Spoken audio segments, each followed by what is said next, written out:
I've heard people say that. We'll go to great lengths to capture someone's heart, from cheesy pickup lines to extravagant romantic gestures. But there's another weapon in the arsenal of love: food.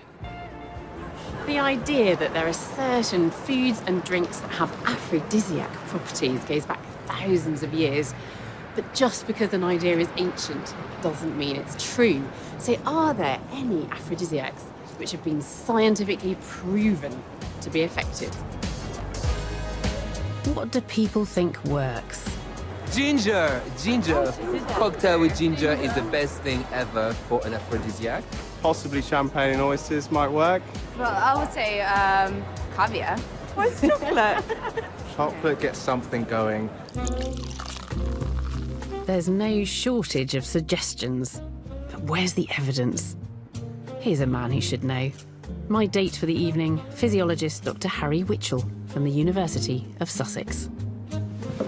Oh, Harry, this is delightful. Shall I open Please. the Prosecco? It's very kind of you. Whoa! Same effect. What exactly is an aphrodisiac? An aphrodisiac is anything that contributes to performance in a sexual way, that gets the whole process started. Unfortunately, there's no scientific evidence that champagne, strawberries or oysters have any aphrodisiac properties. So are there any foods or drinks that can increase desire and excite us? Here's one I got from the shop, which is ginseng. Many claims have been made for it, but it is used quite regularly as an aphrodisiac. So have there been any trials to actually see whether it does perform? There are a few trials that suggest that in certain dosages, it will improve sexual performance. So are there any other herbal aphrodisiacs out there? Today, I brought for you Gingko, thousands of years old. It loosens vessels, so people have claimed. So if it may be having an effect on blood vessels and opening them up, then it seems reasonable to suggest that it might have a Viagra-like effect. You could make that argument. Harry and I are keen to see if supplements do start hearts racing. 4 volunteers, Amanda, Paul, Emily and Hugo, have agreed to take part in an experiment. We're going to set them up on a blind date with 2 models, Luciana and Daniel. You hold that there, kind of there-ish. Harry's looking for changes to our volunteers' heart rates, The most obvious way of both before and after taking the supplements. First up is Amanda. She hasn't taken anything yet. Let's see how her heart rate responds to model Daniel.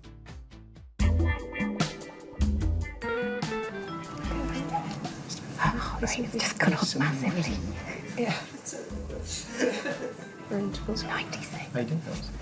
Will Emily's first impression be as positive? Where are you from originally? Guess. Croatia? Russia. Russia. Really? It's gone up a tiny bit, like 2 beats per minute. Hello. How are you? Time to test out Hugo and Paul with model Luciana. Again, the men haven't taken any supplements yet. I like your hair. Thank you very much. Paul seems to like the attention of Luciana, Oh, okay. as does Hugo. His heart rate's gone up to 120. That's for real good. Yeah, look at this. Without taking anything, both men's heart rates have shot up. Now Harry gives our volunteers the supplements. Amanda and Hugo are given ginseng, while Paul and Emily are taking ginkgo. Do you like going to the theatre? I do like going to the theatre. I know that you are. 120 for the heart rate. So you great dress, nice hair. Thank you. Oh, is it palm reading? You do? No. You're living it. No. Harry has been recording our volunteers' heart rates throughout the experiment. First, the results from before they took the supplements. What we saw was that the men really responded. So Hugo went from about 82 to a heart rate of about 125, and Paul, he ended up in the region of about 132. So well done you. The women responded to Daniel in a more subtle way. Amanda's heart rate rose from 60 to 72, while Emily's only went up by 2 beats per minute.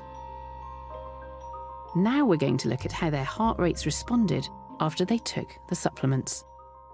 So what happened after the ginseng and the ginkgo? I would say that we didn't see anything really obvious with the men, simply because they may have maxed out, so there could even be a topping out, a ceiling effect. The increase in the men's heart rates was about the same after they'd taken the supplements as before. However, it was a different story for the women. Emily, on her first go, she was at 80, whereas we recorded something along the lines of 107 the second time. The results are different, so clearly internally there was stuff going on that I didn't really know about. The first time I marked she was a 6, sorry. But the second time I marked she was an 8, so there was definitely a change. We also see that Amanda had a improved response, which leads us to the question as to whether you thought there was any difference. I felt like the second one was better as well. I think it was mostly because I felt more comfortable, like what Emily said. Clearly the Gingko did do some work. It's hard to say if the ginseng and ginkgo had any effect on the men, as they had such a strong response even before they'd taken any supplements. But both substances appeared to have a measurable effect on the women. Their heart rates rose, and they found Daniel even more attractive. It's a small experiment, so we can't draw firm conclusions, but from Harry's results, it seems there are some things that could claim to be aphrodisiacs after all.